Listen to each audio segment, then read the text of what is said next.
Osmanlı dolması, neredeyse bir mutfak oyunu gibi görünen çok basit bir fikirle başlar. Boşluğu yemeğe çevirmek. Oyulmuş bir biber, asma yaprağı, ayva, patlıcan, kabak, lahana yaprağı, midye, hatta kimi zaman bir meyve, pirinç, et, baharat, ot ve yağ için küçük bir kaba dönüşebilir. Ama Osmanlı İmparatorluğu'nda bu yalnızca bir yemek değildi.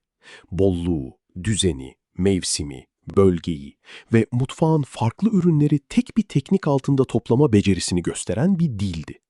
İmparatorluk sanki hikaye anlatmayı nesnelerin içini doldurarak öğrenmişti. Dolmanın asıl bilmecesi karşımızda tek bir tarif değil, bütün bir sistem bulunmasıdır. Kelime, Türkçedeki dolmak fiiliyle, yani içi dolmak ve doldurulmak fikriyle bağlantılıdır. Yanında bir başka kelime daha durur. Sarma. O da sarmak fiilinden gelir. Bugün günlük dilde bu sınırlar sık sık birbirine karışır. Asma yaprağına sarılan yiyeceğe dolma denebilir, oysa teknik olarak bu daha çok sarmadır. İlk tartışma daha burada başlar. Biz belirli bir yemekten mi söz ediyoruz, yoksa asıl önemli olanın ürün değil, eylem olduğu bir düşünme biçiminden mi? Tarihçiler köken meselesinde temkinli davranır. Çünkü benzer yemekler Balkanlardan Kafkasya'ya, Levant'tan İran coğrafyasına kadar geniş bir alanda görülür. Rum, Türk, Ermeni, Arap, Fars, Balkan ve Yahudi mutfaklarında doldurulmuş sebzelerin ve yaprak yemeklerinin kendi izleri vardır.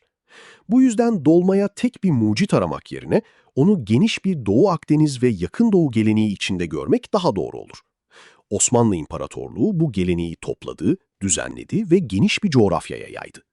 Osmanlı farkı sebze doldurmayı tek başına icat etmekte değil, bu tekniği saray, şehir ve ev mutfağının güçlü bir parçasına dönüştürmekteydi. Osmanlı dolmasını anlamak için Topkapı Sarayı'nın mutfak dünyasına ve Matbaa-ı Amire'nin düzenine girmek gerekir.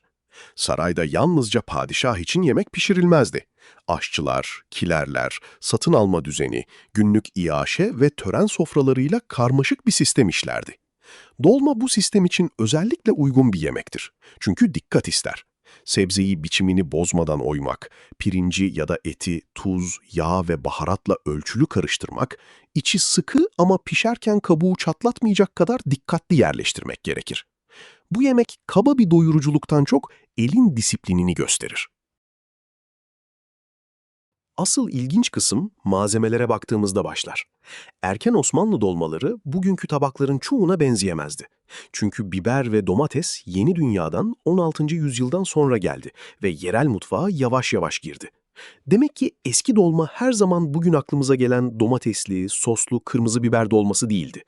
Patlıcan, kabak, soğan, lahana yaprağı, asma yaprağı, ayva, elma, salatalık, kabak türleri ve doldurulmaya ya da sarılmaya uygun başka ürünler kullanılabiliyordu. Bu bilgi alıştığımız görüntüyü değiştirir. Dolma, bugün onunla ilişkilendirdiğimiz bazı malzemelerden daha eskidir. İkinci tartışma, dolmanın lüks mü yoksa ev içi pratiklik mi olduğu sorusudur. Sarayda doldurulmuş ayva ya da etli, baharatlı karmaşık bir dolma, biçimin, kokunun ve pahalı malzemenin önem taşıdığı zarif bir sofranın parçası olabilirdi. Üsküdar yamaçlarında bir evin hanımıysa yaprak, pirinç, soğan, otlar ve biraz yağla ailesini ve misafirlerini düzgün porsiyonlarla doyurabilirdi. İstanbul çarşısında bir esnaf pirinç, kuş üzümü, dolmalık fıstık, tarçın, biber ve kurutulmuş sebze satardı. Bütün bunlar farklı iç harçlara girebilirdi. Aynı teknik hem ihtişamda hem de tasarrufta rahatça yaşayabiliyordu. Dolma, imparatorluk için uygundu. Çünkü bölgesel farklılıkları ortak adını kaybetmeden içine alabiliyordu. Ege kıyılarında zeytinyağı, otlar ve soğuk servis çizgisi daha güçlü hissedilirdi. İstanbul'da şehirli bir meze, bayram sofrasının bir parçası ya da ev ikramı haline gelebilirdi. Karadeniz bölgesinde lahana yaprakları ve yerel yeşillik alışkanlıkları öne çıkardı.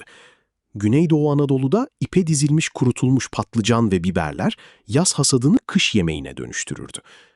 Dolma tek bir tadın haritası değil, mevsimi saklama yollarının haritasıydı.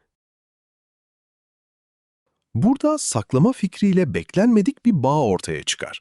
Doldurmak yalnızca güzellik değil, ürünle akıllıca başa çıkma yoludur.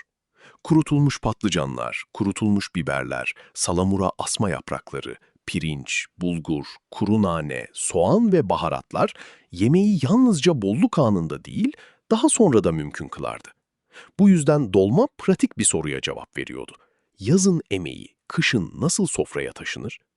Ürünlerin farklı iklimlerden ve bölgelerden geldiği bir imparatorlukta böyle bir teknik neredeyse kusursuzdu. Tazeliği, erzakı ve emeği aynı tencerede birleştirebiliyordu. Zeytinyağlı dolma ise bu hikayede ayrı bir yol açtı. Çoğu zaman etsiz yapılır, soğuk ya da oda sıcaklığında servis edilir. İçinde pirinç, soğan, yeşillik, kimi zaman kuş üzümü, dolmalık fıstık, tarçın, kokulu baharatlar ve sabırlı bir pişirme vardır. Bazen bu çizgiye yalancı ya da etsiz denir ama bu kelime yanıltıcı olabilir. İyi bir zeytinyağlı dolmada etin yokluğu yemeği yoksullaştırmaz.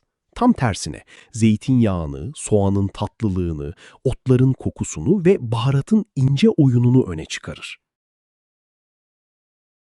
Üçüncü tartışma tam da burada doğar. Gerçek dolma hangisidir? Sıcak etli olan mı yoksa zeytinyağlı ve soğuk servis edilen mi? Farklı ailelerde cevap farklı olacaktır. Etli dolma, tokluğu, sıcaklığı ve yoğun bir öğünü anlatır. Zeytinyağlı dolma ise sabrı, meze sofrasını, yaz yemeğini ve pirinci ağırlaştırmadan açma becerisini gösterir. Osmanlı ve Türk mutfağında bu iki çizgi birbirini ortadan kaldırmadı. Aksine tek bir tekniğin saray, şehir, ev, bayram ve gündelik hayat içinde aynı anda yaşayabileceğini gösterdi. Bu hikayenin bir de deniz tarafı vardır. Midye dolma. Bugün İstanbul ve kıyı şehirlerinde sokak yemeğiyle güçlü biçimde ilişkilendirilir ama fikrin kendisi doldurmak kelimesinin ne kadar geniş anlaşılabileceğini gösterir. Kabuk küçük bir kaba dönüşür, pirinç baharatı içine çeker, finalde limon tadı keskinleştirir ve ferahlatır. Bu artık ne bostan ne de saray bahçesidir. Denizin, ticaretin ve gece sokağının bir elde buluştuğu liman şehridir. Dolma burada hareket halindeki yemeğe dönüşür. Dolma kaynakları bize her zaman eski bir tariften bugünkü tabağa uzanan düz bir çizgi vermez. Osmanlı mutfak yazmaları ve daha geç dönem basılı yemek kitapları farklı doldurulmuş yemekleri kaydeder. Ama adlar, malzemeler ve teknikler zamanla değişebilirdi. 19. yüzyılda basılı yemek kitapları artık daha tanıdık bir şehirli Osmanlı mutfağı dünyasını gösterir. Dolmalar ve doldurulmuş biçimler pilavların, kebapların, tatlıların ve zeytinyağlıların yanında yerini alır. Fakat sözlü mutfakta en az kitap kadar önemlidir. Pek çok tarif sayfadan değil, elden ele geçerek yaşamıştır. Geç Osmanlı döneminde Fatih'te bir ev düşünün. Masada asma yaprakları, pirinç dolu bir kase, doğranmış soğan, yeşillik, biraz kuş üzümü, dolmalık fıstık ve küçük bir yağ kasesi durur. Kadınlar ya da evin büyük çocukları yaprakları damarlı yüzleri yukarı gelecek şekilde açar, iç koyar ve birbirine benzeyen sıkı küçük silindirler halinde sarar. Bu sahnede hiçbir şey rastgele değildir. Gevşek sarılırsa pirinç dağılır, fazla sıkılırsa yaprak patlar. Dolma, mutfağa sabrı ve tekrarı öğretir. Şimdi başka bir sofra düşünelim. Saray mutfağı ya da zengin bir ev. Ayva ya da patlıcan, et, pirinç ve baharatla doldurulur. Burada yalnızca doyurmak değil, etki yaratmak da önemlidir. Dışarıdan ürün bütün görünür, içeride ise başka bir yemek saklar. Misafir önce biçimi görür, sonra onu keser ve iç harcı keşfeder.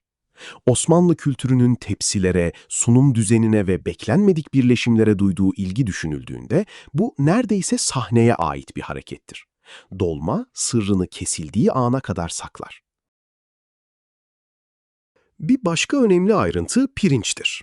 Bugün bazen sadece dolgu malzemesi gibi görülse de Osmanlı mutfağında pirinç pilavla, törenle, bollukla ve mutfağın tahılı işleme becerisiyle bağlantılıydı. Dolmada ise başka davranır. Ayrı bir yemek olarak durmaz, sebzenin ya da yaprağın iç gövdesi haline gelir. İç harçta et, soğan, yeşillik, tarçın, yenibahar, nane, dereotu, kuş üzümü ya da fıstıkla birleşebilir. Böylece tek bir ürün rol değiştirir.